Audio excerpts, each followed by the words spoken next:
into activity if we so desire.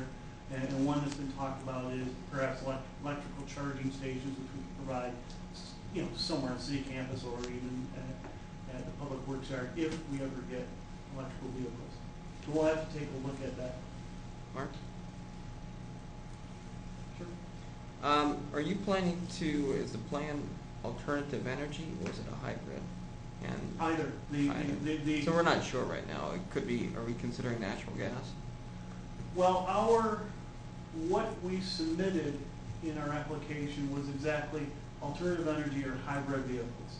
Mm-hmm. And what we're relying on is what fleet's needs are, and as of right now, we don't have, we're trying to get a clear look at what needs we really have. Zach, did you? Yeah, I can have a little bit of that. Natural gas vehicles would certainly be eligible under the program, and the reason that we did word it exactly like Mark said, alternative energy or hybrid vehicles, is because we weren't sure which 10 vehicles per year for the next 3 years would need replacing. And so basically, if they're all going to be trucks or they're all going to be cars or something, Sam has got a whole portfolio of vehicles that would fit into each of those categories. So as we would see what needed to be replaced, then we could go out and look at those. The $180,000 for 30 vehicles just would fund the average incremental difference, which is about $6,000 between, for instance, like a Ford Fusion and a Ford Fusion Hybrid. And that delta, that difference, is the only thing the CBG grant would cover. They wouldn't let you just go out and buy more efficient vehicles just to add to your fleet, because that inherently would be not energy efficient. But certainly, pure electric vehicles will be, potentially more mainstream even in 3 years. Natural gas vehicles, even diesel vehicles, in certain circumstances qualify.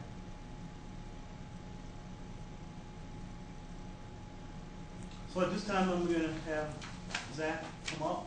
And as I said before, Zach works for Dick in Carlisle Warman. He's an associate there. And he's going to talk a little bit about the REAP, or Rapid Energy Assessment Program. And it's this button to advances. Thank you.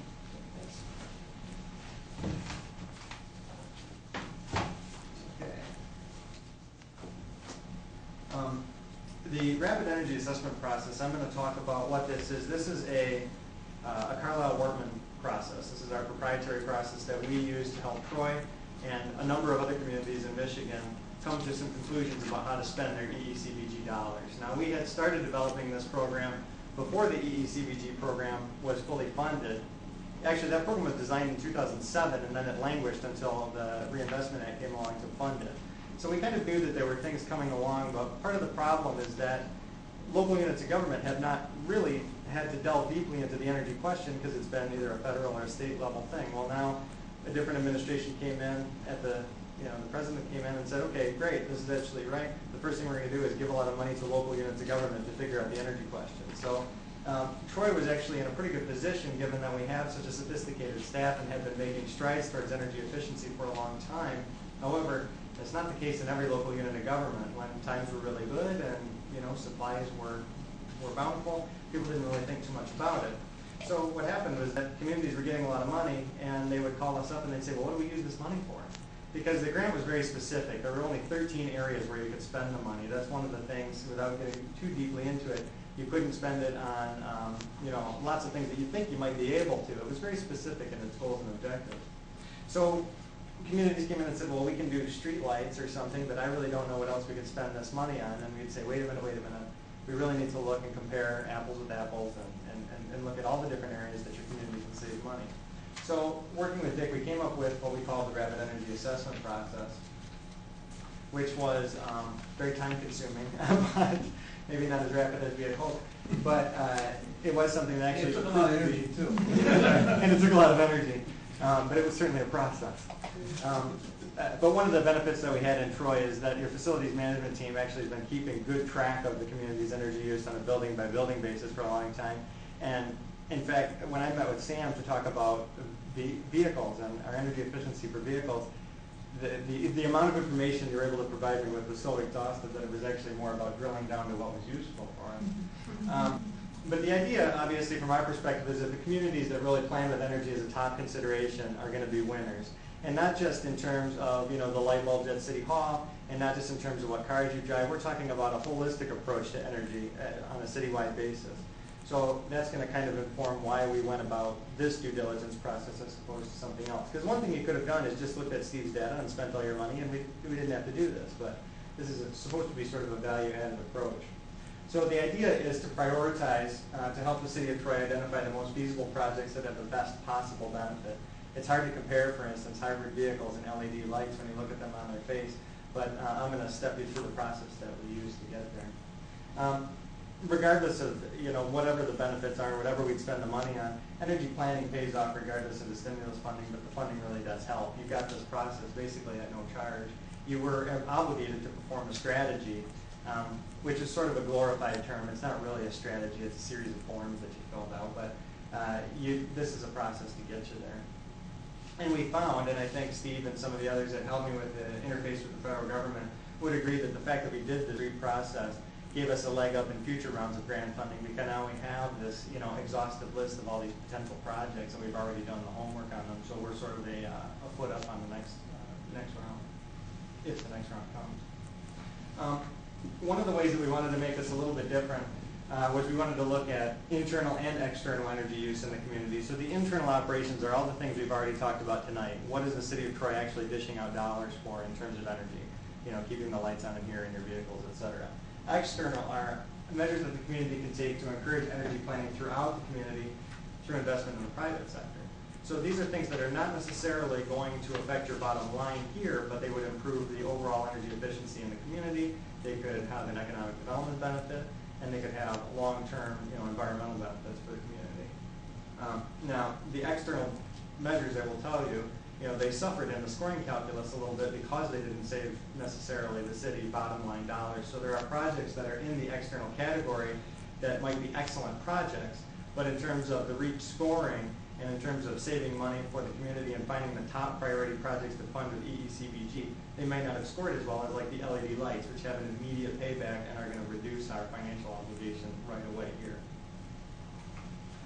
So in the internal and external categories, we then assess the community in 4 areas. These are our 4 main categories: renewables, policy, building efficiency, and transportation. Pretty self-explanatory, but policy is pretty broad. That's going to be everything from a building operations manual to telling new employees to make sure they turn the lights off, to how we function with carpool vehicles, and what sort of decision-making process we go through. In the external phase, that might be our zoning ordinance, master plan, encouraging transit-oriented development, et cetera. Transportation, hybrid vehicles, et cetera. The transit center, helping with the transit center project. Renewable energy, we talked about solar, we talked about wind in the project.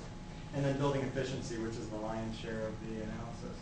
The final product is a roadmap for energy performance and future implementation. So in order to get this started, we did an in-depth review of past energy spending. We got a ton of information from Steve.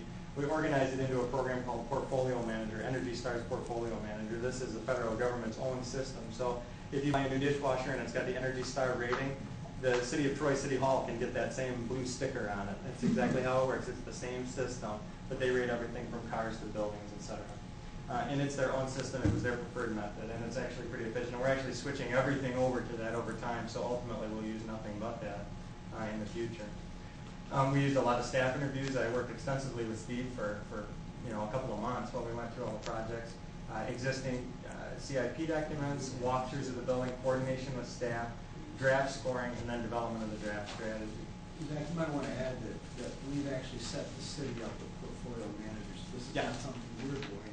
Right. This is something we've helped you do, and now it's housed in Steve's office. And they have now the capability to do the energy analyses on various things using portfolio management. And it's actually critical that we did that because, now that Steve, they were doing everything in Excel and then their portfolio manager, now everything's in one place. And when we have to do the reporting that Mark talked about, we can do it in a format that they're used to. Portfolio Manager is actually excellent for tracking changes over time, and we're going to have to respond. Ultimately, when we do some of these improvement projects, we're going to have to respond and show and demonstrate the savings that we realize as a result of them. And Portfolio Manager will help us do that. Is that the system that you're using, Steve, to assess how the air conditioning Yes. units are? Yes, we enter all the electrical bills, the gas bill, water consumption. Actually, John Lamorano was asking me a question today, and went back to the office and we pulled up some data. And as you recall, about 2 years ago, you approved an HVAC project Right. at City Hall, which we did the same identical boilers in this part of the building.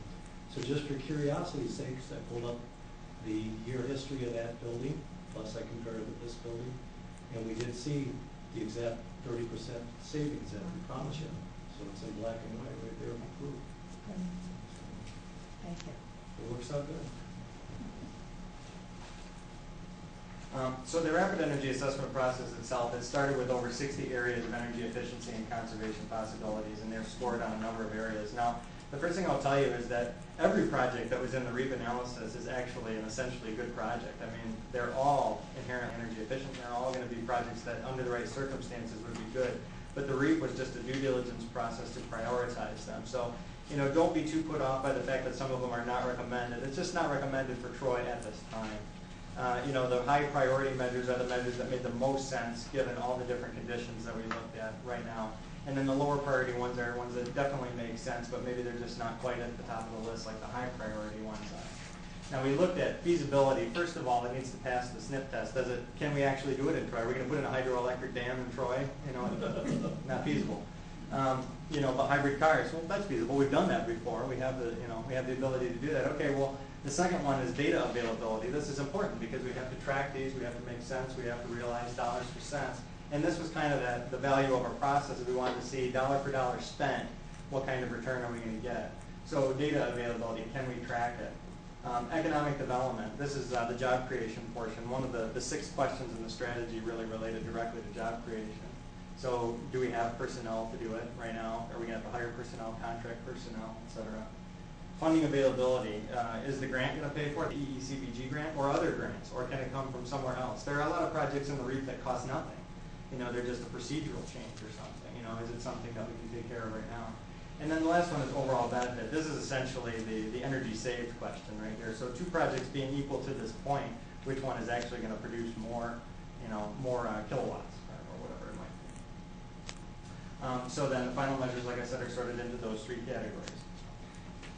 The assessment takes into consideration long-term and short-term energy planning because you're looking at everything from master planning, zoning, to capital improvements, economic development, even things that the DDA can do. Now, some of the areas, like I said, you know, some measures might score well in some areas, but not in energy saved, for instance. So, you know, and especially in external, when you look at it, there were a lot of them. So, you know, they might be very good, but they have little benefit to the city's energy bottom line. Some of the council members had responded in questions with us ahead of the meeting, and I kind of thought about some of the issues. You know, there was, for instance, one of the measures is requiring LEED certification for city buildings. And what our analysis said was, well, the main thing with LEED certification is that you want to get the green benefit. You don't necessarily have to get the plaque on the door in order to do it. So, you know, the spending the money to get the LEED certification itself, it doesn't score really well inherently in energy savings because you don't need the certification to actually save the energy. A lot of our buildings, with a little bit of tweaking, could qualify for existing building LEED credits, especially with the changes we're going to make to them, whether or not they actually have the actual third-party stamp of approval. Some of the other ones, construction waste management, you know, it's an excellent environmental benefit. It doesn't actually save the city any energy bottom line. So it's scored poorly in terms of energy benefit. So, you know, that measure scored well in some areas like economic development, but it scored poorly in terms of whether or not it saves the city any energy. One of the funny ones that was brought up, and it's kind of funny considering the transit center, but, you know, incentives for transit ridership didn't score super well in the REAP because it doesn't necessarily save the city's energy bottom line a whole lot of money. So it scored poorly in that area. So it's still a decent project. It's just not as high as like LED lighting, which scores high in every category, for instance. And, you know, incentivizing some of the alternative energy. We permit all the different alternative energy forms that we talked about tonight. We don't necessarily incentivize them in private development. And maybe they don't score really well in incentives because, again, you know, whether or not one of our private tenants in the city has a wind energy supplier, it doesn't necessarily reduce our city's bottom line. So there were some questions there. But essentially this is all about priorities. I always say that it's kind of like a big NCAA bracket for energy where it's getting sorted and sorted. You're looking at all these different areas and you come down with a half dozen really good projects. And that's basically how we came to the conclusions we did and put those projects in the energy strategy that Mark described to you earlier today.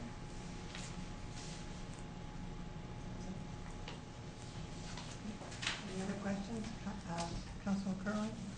Zach, before copied with those council questions that you just talked about. And that would be interesting if we could receive a copy. Normally we do when the council has questions. Okay, I got them from Mark.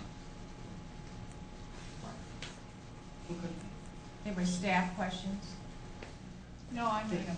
Okay. Oh. I Rob- called Mark Okay. Robin called me. because I needed the discussion on them. Okay. So maybe we could have a copy of those, or we could send and benefit us all. I can summarize them in terms of the conversation. I have a couple things. The document was very good, very helpful, very comprehensive. A little hard to follow because I know that it must be printed on a different page than the way it flows, so I have to remember something for a whole paragraph. Sorry. But there were a few things in there. One is that we should have grounded in policy, and it referred to that on many, many measures. And I know that you're quite familiar with our wonderful master land use plan, and in the comprehensive plan, we actually, that is policy, that is public policy. And there is a lot of information referential to the things that were just reaped. What other public policy initiatives would we need to take in order to fulfill our obligation under the federal dollars? Has there been thought to that, or will that be coming forward?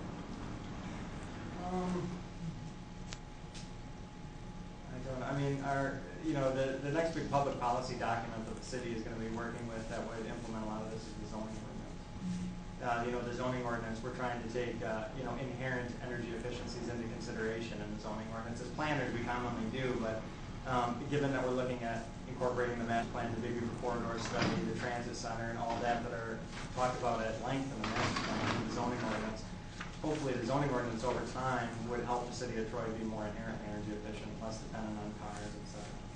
That's gonna be the main thing.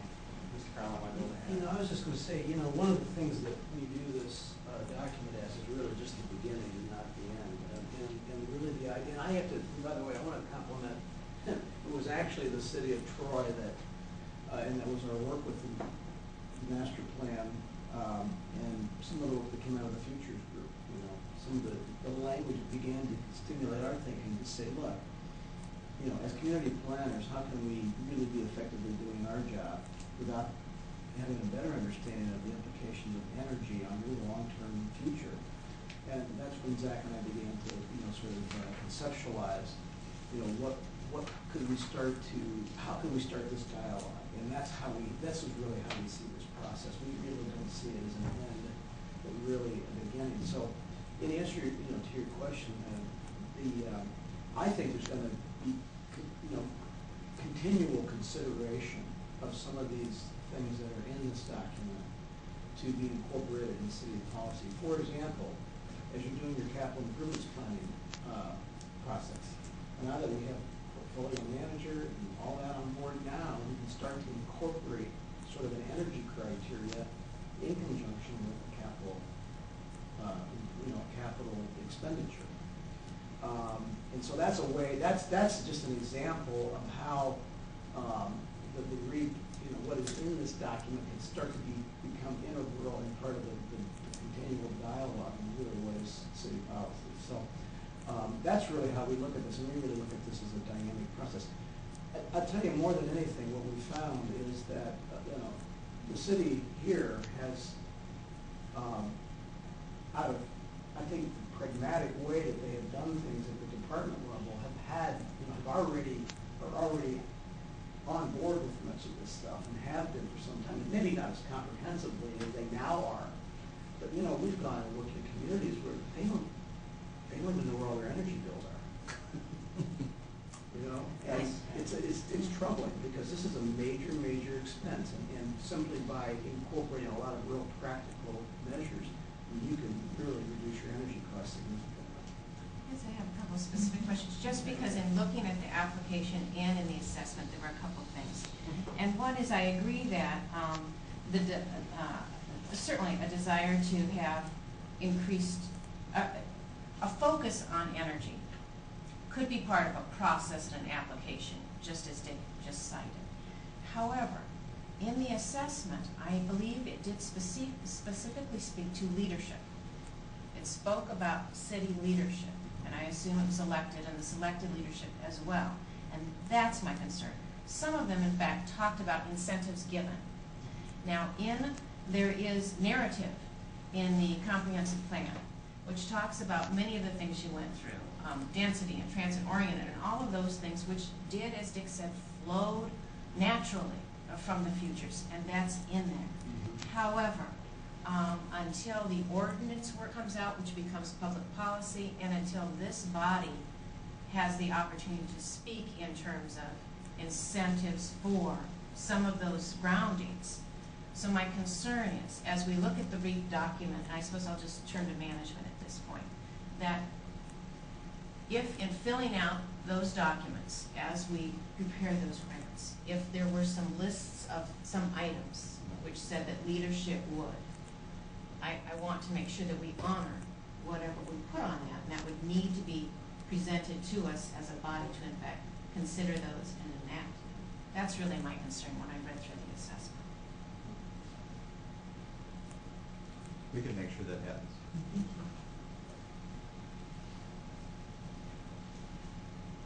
Councilman Beltrame? I still have questions. Sure, that's fine. I'm sorry. And I guess, and it may, and I'm willing to spend the time, it may take a sit down with you or Dick or something. Where did those 0, 3, 5 numbers come from? Because I know you didn't pull them out of your ear, but I have no idea what the criteria was for that. I would be happy to have a whole meeting with just you to specifically talk about that. I actually brought with me, kind of a brief description that I emailed Mark this afternoon about the scoring. I could call it the scoring calculus. This is probably the wrong word for it, but in short, and we can talk about this as extensively as anybody wants. When we looked at feasibility, data availability, funding, personnel, and then overall benefit, it was on a scale of 0 to 5. 0 and 1 are both does not fulfill the intent of the criteria. Now 0 was it has absolutely no applicability, like the hydroelectric dam in Troy. You're not going to do it. Doesn't fulfill the intent of the criteria, but has some bearing or relationship, but the conditions are not right. That's 1. So it's like it's something that it could potentially happen, but it's going to be way down the list, or it's a very minimal impact or something. This is like widespread city-funded solar projects or something, where there's that kind of thing. Number 2 would be there's little fulfillment, where I could with Steve demonstrate that there would be a potential payback, but it would be a very long payback, for instance. So it's got a little bit of fulfillment of the criteria, partially contributes, or there's significant. I basically looked at it in terms of the significant obstacles to fulfillment. So if you were looking at data availability, for instance, for some really specific thing, and let's say that we're missing chunks of data over time, where it's very difficult to track over time, it might have only scored 2 because data availability, yes, technically it might be there, but it would take an overwhelming amount of manpower to actually track it. Number 3, if they scored a 3, moderate fulfillment. It contributes, but there are some obstacles. It's something that, you call Steve and he's like, I think that we could make that happen, that kind of thing. Substantial fulfillment is 4. This is where it's everything but a perfect score, where it's, there are a few things that we need to be figured out. And a 5 that completely fulfills the intent of the criteria. It's absolutely, you'll see a lot of 5s in the feasibility category. There's not too many things that we absolutely positively couldn't do in Troy in this analysis. So you get a lot of 5s there because it completely fulfills. It's always feasible. And then from there you would look at, data availability. Is it completely feasible to do that? Well, with, vehicles, yes. All the vehicle-related ones scored a perfect 5 because we have extensive data.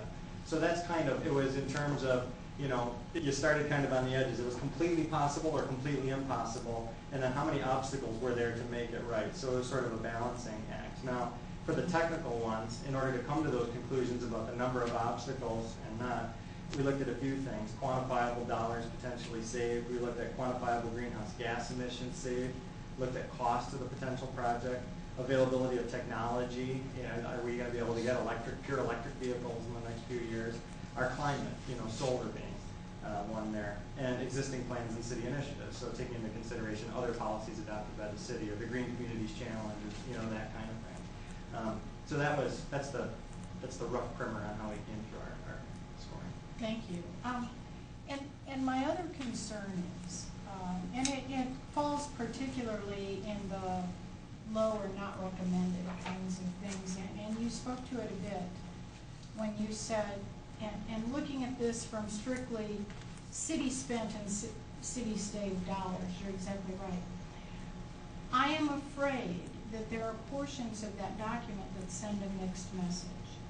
If we permit and allow alternative energy in the private sector, and our document says it's a very low priority for us to permit and incentivize, I think that sends the signal that maybe we don't even permit it.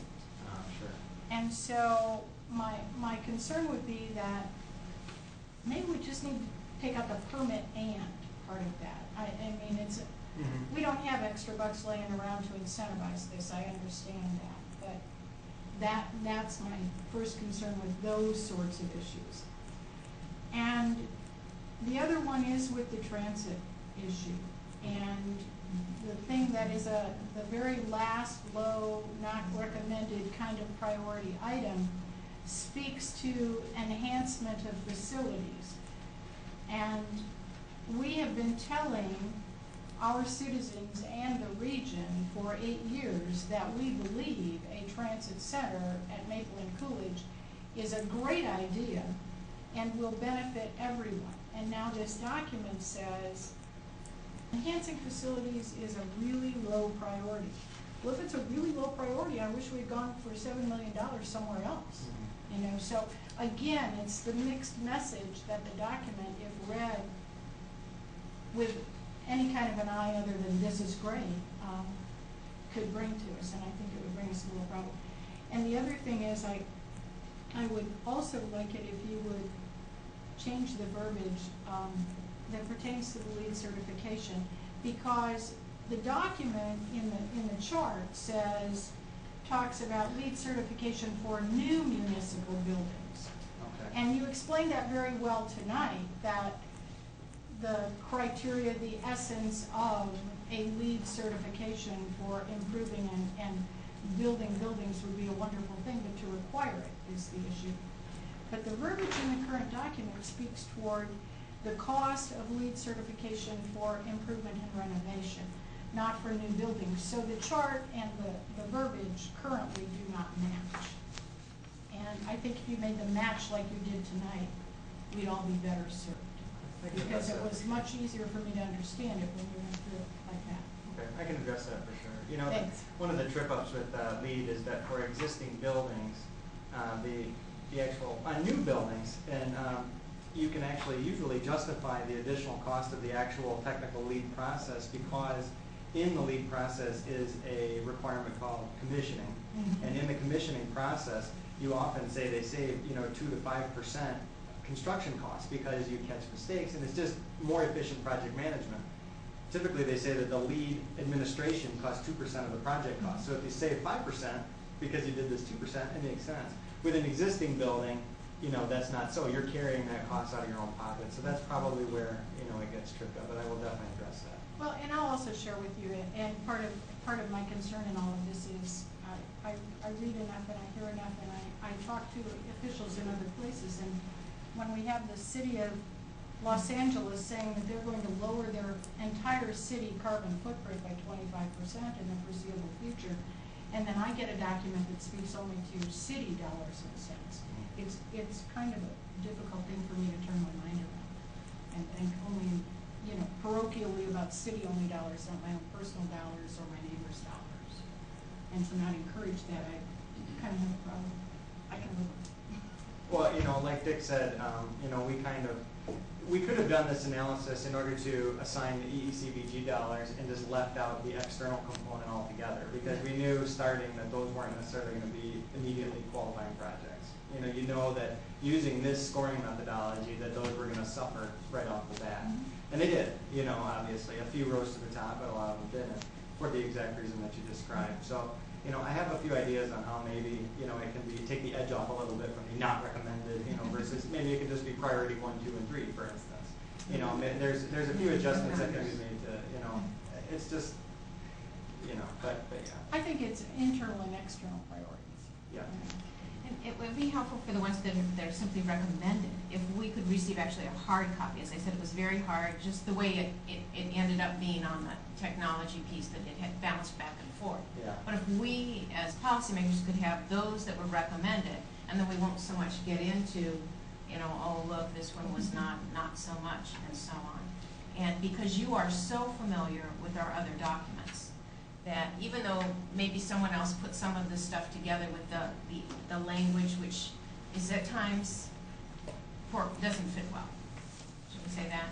That you will recognize that. And if we just concentrated on those that are recommended going forward, and put the other ones aside as a document that we can continue to work with and feel proud about, that would be helpful. We can definitely do something like that. Any other questions? Councilman McGinnis? I just had some of the same similar comments in my notes, actually, just in terms of, I understood why you had to really separate things so you could make a case for the things that were high priority and the things that we wanted to assign funding to, but it did sort of seem like those that were low priority, even in comparison to those that were not recommended, they both kind of indicated that neither one of those things would be done, and yet I think that they're things that we've encouraged, that the master plan speaks to, things that we want to encourage within the city. So I just think from that language point of view, it would be important to differentiate the fact that we may not be able to get the funding to specifically put those projects into action right now, but there are things that we're still encouraging. So in whatever way we do that, whether it's reforming this document or whatever is put out as a final piece, I think that people are more likely to read. I don't know if anyone would just sit down and read all 108 pages, but I'm sure that there are people that would. And so for that specifically, you went through all the high priority, really exciting, especially because you could see that some of them are actually going to happen. And then you get to like low priority, and there's still things that we've been talking about and things that people were talking about when they were voicing their opinions for futures. And now they seem like they're not such good ideas, or they're not things that we're going to look at. So I think that in a document that the public's going to be utilizing, we might want to revisit that. Maybe wash the first part of the document with a little bit more optimism, like I did in the master plan. Right, exactly. Yeah. Well, that's valuable feedback, and we can definitely do that. This is by no means any sort of formal final document. We can present it to the public, however the council wishes. Any other on this one? Anything else? Final comment from my perspective, Zach, I liked your analogy about the NCAA method. And if we can't find a way to make this more optimistic, I'm going to put your firm out on waivers. You